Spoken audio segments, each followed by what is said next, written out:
I've been reborn, surrounded by the inferno, consuming the Imperial Library. I hear Crown Prince Gu Jingyan bellowing at me. Shen Mingzhu, what are you standing there for? Help Wana get out. He clutches the trembling Su Wana to his chest, looking at me as though I am a piece of inconvenient rubbish. Thank you for tuning into Chamber Tales of Survival. Let me share you today's story. In my previous life, it went exactly like this. I blocked a falling beam for them, only to have him kick me into the flames, so Su Wana could escape first. The agony of burning alive still seems seared into my very soul, but now my mind is crystal clear. I watch that massive crossbeam creaking ominously in the smoke, about to give way, and I smile. A perfect plan forms instantly in my mind. Your Highness, the smoke's too thick, I can't see the way out. I cry, feigning panic. Gu Jingyan roars impatiently. Useless creature, then get over here and lend a hand. Su Wana shoots me a look from his arms, smug and provocative in equal measure. This is my moment. I deliberately stumble, letting out a sharp cry as I fall precisely toward a safe corner I've already clocked. My head smacks against a bookshelf with a thud, and I go limp. Unconscious or so, it appears. My position is perfectly clear of the beam's trajectory. Almost simultaneously crash. The earth shakes. The enormous beam, wreathed in flames and splintered wood, comes crashing down. Through barely slitted eyes, I watch Gu Jingyan's shield, Su Wan with his body at the last second, whilst the beam lands squarely devastatingly across both his legs. Ah! An inhuman shriek tears through the roar of the fire. Su Wan, ever the pragmatist, faints conveniently in his arms. What a tragic pair of lovebirds. Soon the Imperial Guard smash through the doors. In the chaos, I closest to the exit, and unconscious AM rescued first. The icy air outside makes me shiver. I come round slowly, my face smeared with soot, coughing as though my lungs might burst. I grab the sleeve of the guard commander, gesturing weakly toward the depths of the blaze. Quickly, save His Highness and my cousin. She inhaled too much smoke trying to save him. With one sentence, I've pinned the credit for rescuing the Crown Prince firmly on Su Wana. She wanted it. I'll give it to her, and I'll make certain she can't handle it. The Emperor and Empress arrive shortly after, their faces ashen. Moments later, Gu Jingyan is carried out, white as parchment. The Imperial physician kneels before them, his voice trembling. Your Majesty, the Crown Prince's legs. The meridians are severed, the bones shattered. I fear he may never walk again. Boom. The Emperor sways, nearly collapsing. The Empress's carefully maintained phoenix eyes fix on me, brimming with scrutiny and undisguised murderous intent. I know the real game begins now. Su Wan awakes in the Empress's Changchun palace. Before the Emperor, she is all tears and pitiful grace. She doesn't say it outright, but every word implies she risked her own life to save the Crown Prince from being burnt alive. Whilst I, Shen Mingzhu, daughter of the Marquis of Junbei, fainted from fright at the first sign of danger. Everyone looks at her with admiration and sympathy, and at me with contempt. I say nothing. I simply listen. Only when the Empress takes her hand, praising her and promising rewards, do I suddenly drop to my knees as though just catching my breath. Your Majesty, Your Highness, it is all my fault. I claim full responsibility from the outset. Everyone freezes. Ignoring their stares, I pull from my scorched sleeve a roll of defense diagrams, mostly burnt. I was fetching these northern border defense plans for His Highness on my father's orders to discuss matters of state. Who could have known the fire? My voice breaks. Losing the plans is nothing. But His Highness's injuries, I deserve 10,000 deaths for this. The atmosphere in the hall shifts instantly. Me actions transform from those of a jealous woman into those of a loyal minister's daughter executing official duties. Meanwhile, the Crown Prince, supposedly discussing state affairs in the Imperial Library, had a helpless young cousin by his side. What does that suggest? The Emperor's expression darkens visibly. He is no fool. He knows the difference between affairs of state and romantic dalliances. A fine discussion of state matters. The Emperor finally roars, his gaze cutting toward the bedridden Gu Jingyan. Is this how you conduct yourself as Crown Prince? Wallowing in personal affairs, neglecting state business, nearly causing disaster. The Empress's face turns iron grey. She tries to speak, but is silenced by a single imperial glare. The Emperor turns to me, his expression softening. Miss Shen, you've acted with the greater good in mind, as befits a loyal minister's daughter. The fault lies not with you, Rise. Then he pauses. Everyone holds their breath. The Emperor speaks with imperial authority. The Crown Prince's disability makes him an unsuitable match for you now. You have suffered shock in this affair, which grieves me. He continues, I hereby decree the dissolution of your betrothal to the Crown Prince, and ordain your marriage to Prince Jian. Gu Chengzi, a wedding date shall be selected, so proclaimed. The decree strikes like lightning. Su Wan's previously smug face drains of all color in an instant. The Empress sways, disbelief flooding her eyes. Prince Jian, Gu Chengzi, the man who commands 300,000 troops, guards the border, and whom even the Emperor must treat warily. Inwardly, I laugh coldly. Outwardly, I appear dismayed as I kowtow in thanks. News reaches the Eastern Palace swiftly. Apparently, Gu Jingyan, barely conscious, turns puce upon hearing the decree, vomits blood, and faints dead away. Before losing consciousness, he uses his last strength to scream my name, Shen Mingzhu. Your heart is truly vicious. He is beginning to hate me. Excellent. This is precisely what I want. Late that night, Su Wan comes to me. She brings a bowl of restorative soup, her eyes red-rimmed as she sits beside my bed. Sister Mingzhu, don't blame His Highness, he is just confused. Now that he is in this state, he needs you more than ever. How could you accept His Majesty's decree? Her false sympathy barely masks her agenda. She wants me to refuse the Prince Jian match and return to the crippled Crown Prince. What she really wants is to watch me be rejected by the cold-hearted Prince Jian, then spend my life shackled to a useless man with no hope of rising. A lovely little calculation. I look at her hypocritical face and suddenly smile. You are quite right, Wana. I grasp her hand earnestly. His Highness has treated me with such devotion. I cannot abandon him now.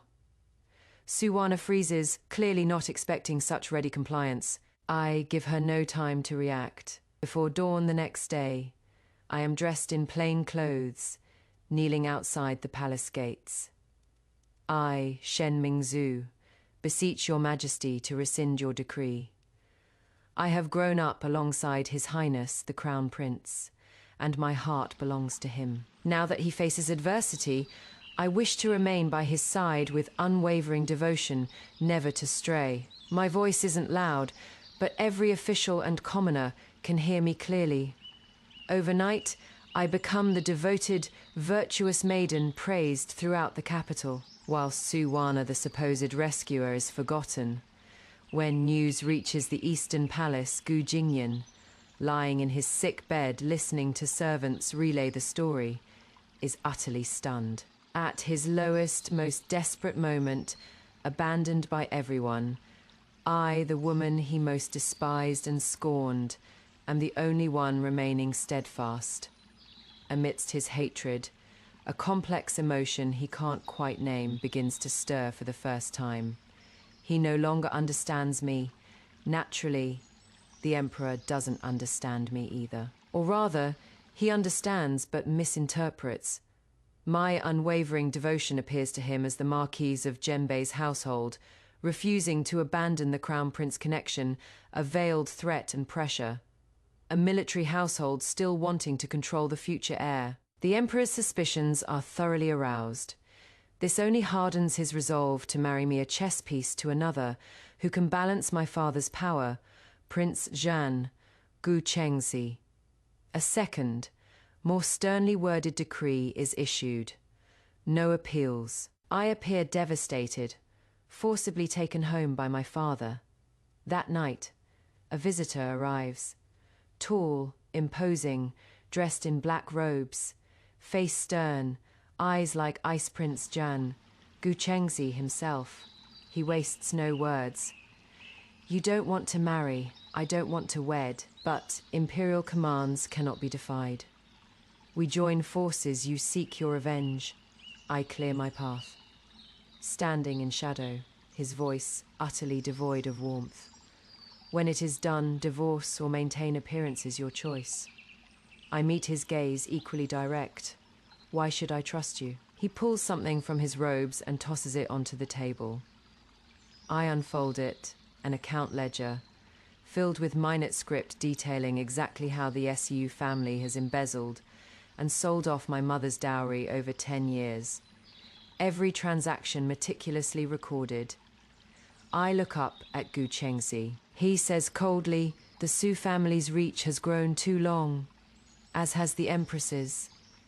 The first blade of revenge has been placed in my hand, and I won't hesitate to plunge it into my enemies' hearts. To placate Suwana and commend her laughable rescue achievement, the Empress hosts a palace banquet.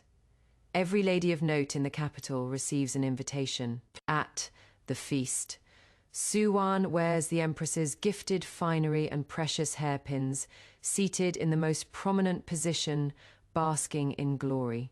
She relishes the flattery, occasionally glancing at me with pity and triumph, as if to say, see Shen Ming's do. What good is your Prince Zhan? I am the Empress's favorite. I ignore her, sitting quietly. Only when wine flows freely and the atmosphere peaks do I slowly rise. Your Highness, with everyone in such high spirits today, I'd like to add to the festivities by settling an old account. The room falls silent. The Empress frowns. Shen Mingzhu, what are you playing at? I don't answer her. Instead, I produce the ledger from my sleeve and announce clearly, 10 years ago, my mother passed away, leaving me 32 shops and 800 mu of fertile land as dowry. Today, not a single shop nor acre remains. I turn towards Suwana and her mother, whose faces are draining of color. Over these years, the SU family has embezzled my mother's dowry under the guise of stewardship, amassing 1,300,000 taels of silver. Here are the complete accounts, every transaction documented.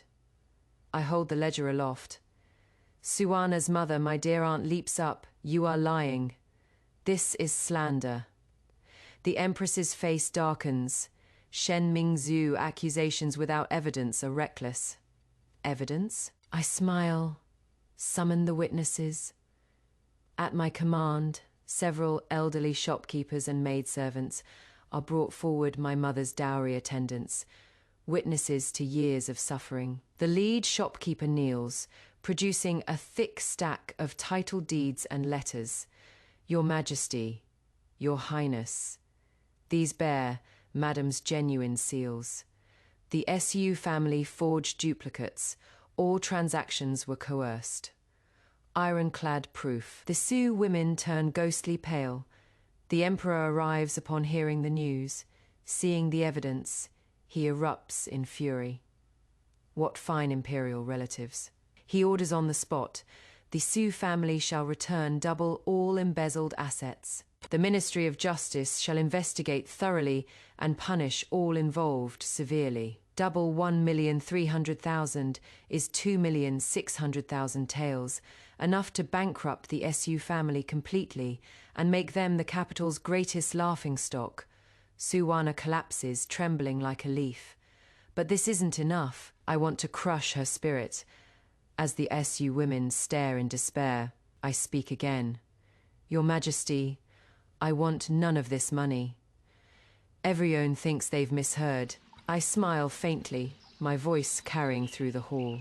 I wish to donate all 2,600,000 taels to build an imperial prayer temple outside the capital, to pray for our dynasty, for your majesty, and for His Highness, the Crown Prince. The Emperor is delighted. Excellent. Miss Shen's righteousness greatly pleases me. I kowtow in thanks. Then turn to the ashen-faced Su Wana. Cousin Wana has always been kind-hearted.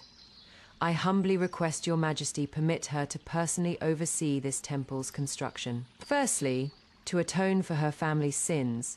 Secondly, to demonstrate imperial grace and allow her to accumulate merit. The words are impeccably magnanimous and forgiving. Suwan is utterly trapped.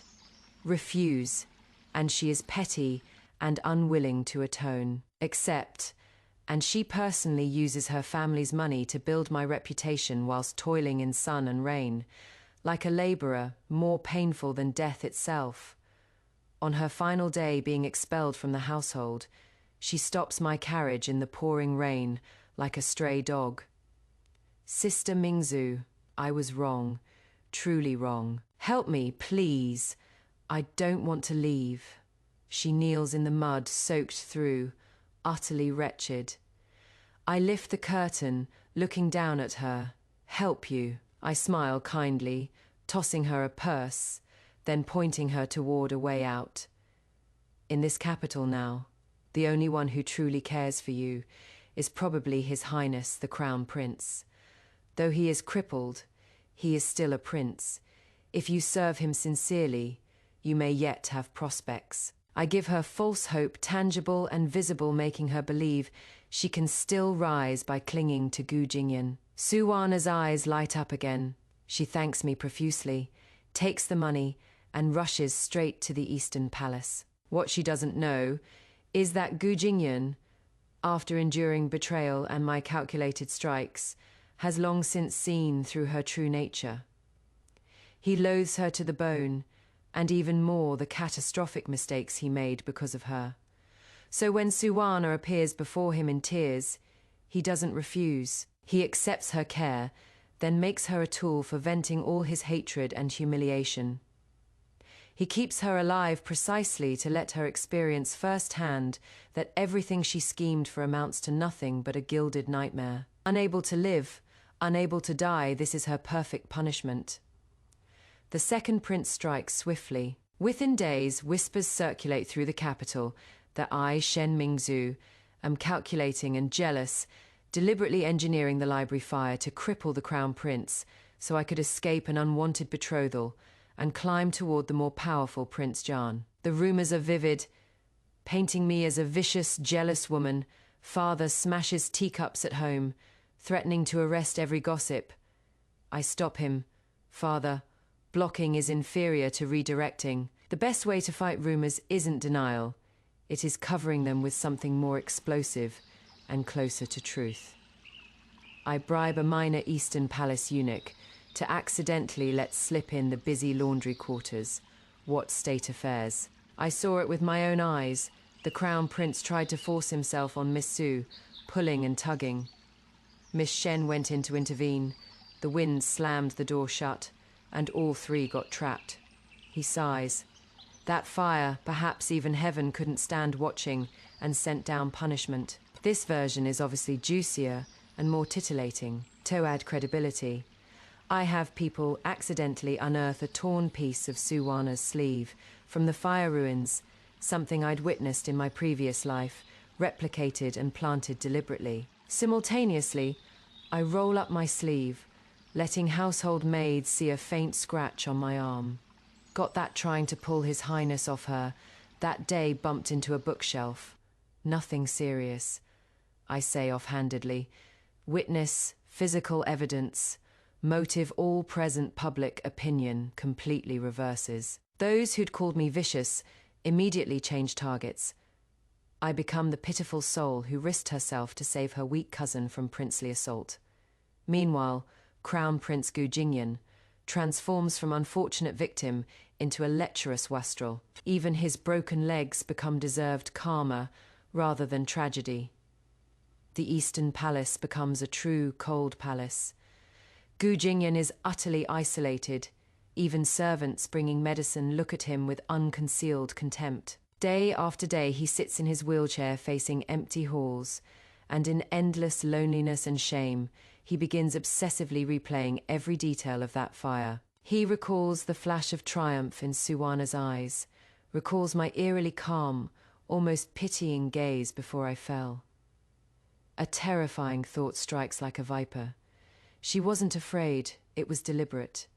Why would she do this? Because I truly broke her heart. He remembers the blade I once blocked for him, the nights I stayed awake caring for him, everyone I alienated for his sake. In return, I gave him only scorn, impatience, and finally that merciless kick. Regret spreads like the fiercest poison, gnawing inch by inch through his organs. For the first time, he feels pain not in his legs, but in his heart. Just then, second Prince Gu Jingru, watching his scheme backfire spectacularly, whilst damaging the Crown Prince's reputation further, looks thunderous. Though plan failed, he devises another. He decides to strike at my most solid foundation. A forged letter bearing the Marquis of Jembei's seal, implicating treason, is secretly delivered to the imperial study. The Marquis household is in crisis. My father, guardian of the North for decades, has been imprisoned on charges of treason. Imperial guards surround the estate. No one may leave. Storm clouds gather. Every own expects me to immediately seek help from my betrothed, Prince Zhang Gucheng's, currently the only power capable of challenging imperial authority. But I don't, because I know this letter can't truly destroy my father, but it is enough to plant indelible suspicion in the Emperor's mind about father, the Marquis household, even Prince John.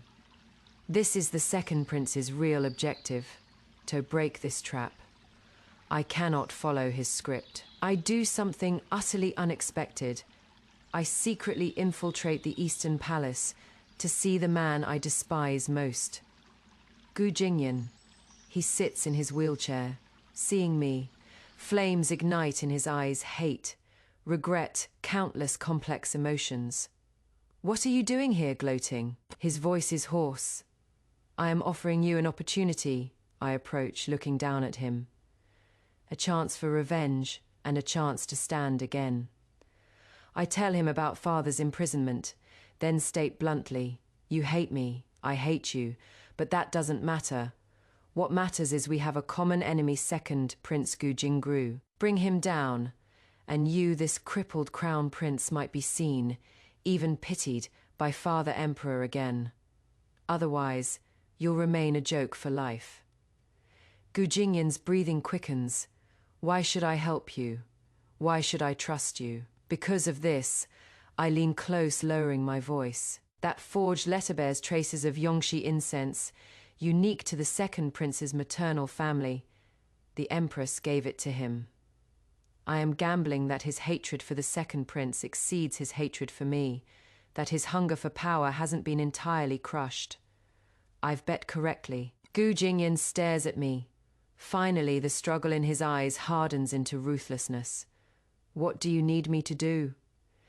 He mobilizes his last hidden resource, Eastern Palace loyalists, he'd dismissed as useless, but who remained devoted to my father. Following the Yongxi incense trail, they quickly locate the forger. 3 days later, the court convenes. Father is brought before the hall in chains. Second, Prince Gu Jingru righteously enumerates father's alleged crimes. Just as the Emperor prepares to issue judgment, I cry out in protest. Gu Jingyan is wheeled forward. He presents the forger's confession, identifying the second prince as the instigator. Gu Jingru denies everything, accusing Gu Jingyan of personal vendetta. Brother, you'd slander me over a woman. I watch him, suddenly smiling. Second prince, You claim it is about me, but I've heard you and cousin Wana are the truly devoted pair. I hand something to the chief eunuch. These are letters I happened upon, love letters from Miss Suwana to the second prince. They not only detail the complete plot against my father, but use identical paper and ink to that treasonous letter. The letters are forged naturally, but the paper and incense I used are tribute items unique to the second prince's household. When Suwana is summoned, she is completely bewildered. Seeing her own letters, she is speechless. The second prince never imagined I'd have this card to play. Livid, he points at Suwana, screaming, "You dare betray me." Suwana, terrified by his savage expression and knowing she is finished, drops to her knees before the emperor, wailing, "Your Majesty, have mercy. Everything was coerced by the second prince. He promised if I helped destroy the Marquis household, he'd make me his consort. He forced me. Beautiful dogs eating dogs." I stand in the hall's center, coldly watching the once mighty second prince, bitten by his own pawn. His stunned, furious expression, pathetic. Yet I feel nothing. My gaze moves past them toward the woman beside the throne, who has remained silent throughout, but whose face has turned unspeakably grim, the Empress. "Your precious son has fallen. You are next." The curtain falls. With testimony from both Suwan and Crown Prince loyalists, second Prince Gujingru's crimes of framing loyalists and plotting treason are irrefutable. Even the Emperor's affection cannot save him. The decree stripped of title, confined for life at the Imperial Mausoleum. As for Suwana, her cooperation earns her life, but she is banished from the capital, forbidden to return. Her dreams are utterly shattered. The day she is expelled, she stops my carriage in pouring rain like a homeless cur. "Sister Mingzhu, I was wrong, truly wrong. Help me, I don't want to leave." She kneels in mud, soaked through, utterly wretched. I lift the curtain, looking down from above. "Help you?" I smile, kindly giving her a purse, then pointing toward an opportunity. "In this capital now, the only one who truly thinks of you is probably His Highness the Crown Prince. Though crippled, he remains a prince. Serve him sincerely, and you may yet have prospects." I offer false, tangible hope, making her believe she can still rise by clinging to Gu Jingyan. Light returns to Suwan's eyes. She thanks me profusely, takes the money, and rushes to the Eastern Palace. What she doesn't know, Gu Jingyan, after betrayal, and learning all truths, especially about the library, Fire has lost even his last shred of pity for her. He loathes her to the marrow, but he doesn't kill her. He marries her, grants her the coveted title of consort, then treats her worse than the lowliest servant in that gilded cage. He keeps her alive precisely so she can witness daily what she schemed so hard to obtain, a glittering night, living but unable to live, dying but unable to die. This is her perfect punishment. Whilst Gu Jingyan himself becomes the capital's greatest joke, a deposed, crippled prince, shackled to a woman he despises, living daily in regret and unreachable longing for me. He once possessed the world's most fervent, purest love and crushed it personally, mercilessly. Yearning unfulfilled, love forever parted, this is the eternal punishment I've given him, and he has given himself. Having dealt with Suwana, Gu Jingyan seems utterly spent. He has become truly useless, a man in a wheelchair, staring daily at the woman he loathes, whilst obsessively remembering the woman he pushed away. He begins frantically sending me gifts, rare treasures, antiques, even tear-stained letters of repentance. He has written himself, begging for just one meeting. I pile everything in the courtyard and burn it to ash, then have servants relay to the Eastern Palace. Congratulations to His Highness and Miss Yuan, finally becoming the perfect couple, achieving your heart's desire. Apparently, upon hearing this, Gu Jingyan smashed everything breakable in his palace, then wept like a child whilst clutching my portrait. His suffering means less than nothing to me. My wedding day to Prince John approaches. Betrothal gifts from Prince John's household fill the Marquis estate's storerooms. The night before our wedding, Gu Chengxi visits my chambers again. He glances toward the Eastern Palace, utterly lifeless. "Is your revenge complete?" he asks. I shake my head. Gu Chengxi's gaze shifts toward the palace depths, where lamplight burns brightest. The Empress remains. His voice is soft but edged with cold. "Indeed," I smile. "She is waiting to strike me down, and I am waiting for her to make her move." My wedding to Prince John Gu Chengxi 10 Li of Crimson rocks the capital, dressed in brilliant red bridal robes. I walk step by step toward the ceremonial platform, standing shoulder to shoulder with him. Just as we're about to complete the Boses stop, a shrill cry shatters the festive atmosphere. The Empress, clad in mourning white, storms in with imperial guards, face dark, eyes venomous. Behind her, palace attendants support a withered, half-mad woman, Su Wan. Every guest is stunned. "Shen Mingzhu!" The Empress points at me, voice harsh. "You wicked woman daring to use dark arts to corrupt the palace. You harmed the crown prince, framed the second prince, and now you'd bewitch Prince John. What are you plotting?" Her words are like ice water, dousing all warmth. I am veiled and cannot see her expression, but I feel the killing intent radiating from her. "Your Highness, one may eat recklessly, but one mustn't speak so." Gu Chengxi beside me says coldly, "You claim my princess consort uses sorcery. Where is your proof?" "The proof is here." The Empress gestures attendants, shoves Suwana forward. Suwana, disheveled and vacant-eyed, points at me shrieking. It is her. She practices curse magic. She can control minds. The library fire was her sorcery, and the second prince was bewitched by her dark arts into making his mistakes. She is mad, driven mad by Gu Jingyan's torment, and become the Empress's final blade aimed at me. Just then, a wretched figure drags his crippled legs forward from the crowd. Gu Jingyan collapses, crawling toward me on his hands, face streaming with tears. "It wasn't her, Mother. You are mistaken. Everything was my fault. I was blind. I wronged Mingzhu. She had nothing to do with it." He confesses and howls before the entire world. This belated devotion is cheaper than grass. I lift my veil, meeting his gaze with icy indifference. That look holds no hatred, no love, only deathly stillness.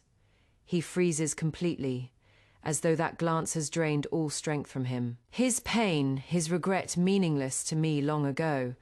I turn toward the Emperor on his throne, face shifting unpredictably, then toward the hysterical Empress, and suddenly smile. "Your Highness, you seem remarkably knowledgeable about curse magic." I walk toward her step by step, voice soft but carrying to every ear. "I wonder if you recall how Empress Gongwei died 20 years ago." The moment those words fall, the Emperor's body jerks violently, staring fixedly at the Empress, and the Empress, her face, twisted with fury, shows undisguisable panic and fear for the first time. The final battle has begun. "You, what nonsense," the Empress shrieks, all bluster. I ignore her, turning to the crowd behind me. Summon Nanny Wu. The crowd parts. A white-haired, frail old woman is helped forward by my father himself. She was my mother's dowry attendant and my deadliest card. The Empress, seeing Nanny Wu, loses all color instantly. "Nanny Wu, tell His Majesty what you witnessed 20 years ago." My voice is calm. Nanny Wu kneels, trembling but clear-voiced. This old servant was Empress Gongwei's personal maid. Her Highness didn't die of illness. She was poisoned slowly, day by day, until her lifeblood was spent. She raises her head, withered finger pointing straight at the Empress. The poisoner was her, the current Empress. She bribed the physicians, murdered Empress Gongwei and her unborn male child, then used false evidence of curse magic to frame the then-favored consort lie, causing her entire family's execution. Inside the hall, deathly silence, only Nanny Wu's blood-soaked accusation remains. The Emperor sways, looking at the Empress with pain and disbelief. No, it wasn't me, you lying old hag. The Empress shakes her head frantically. Lying. I speak again. Your Highness, do you remember gifting Nanny Wu a phoenix-headed hairpin to buy her cooperation? From my sleeve I produce an antique pin. This pin is hollow. Inside the compartment lie traces of that poison. Your Majesty need only have the imperial physicians examine it. Just then, Prince Jianggu Chengxi steps forward, presenting a document. Father Emperor, my men captured the physician who fled the palace years ago at the border. He has confessed everything. His testimony matches Nanny Wu's perfectly. Witness and physical evidence complete. Checkmate. The Empress utterly collapses.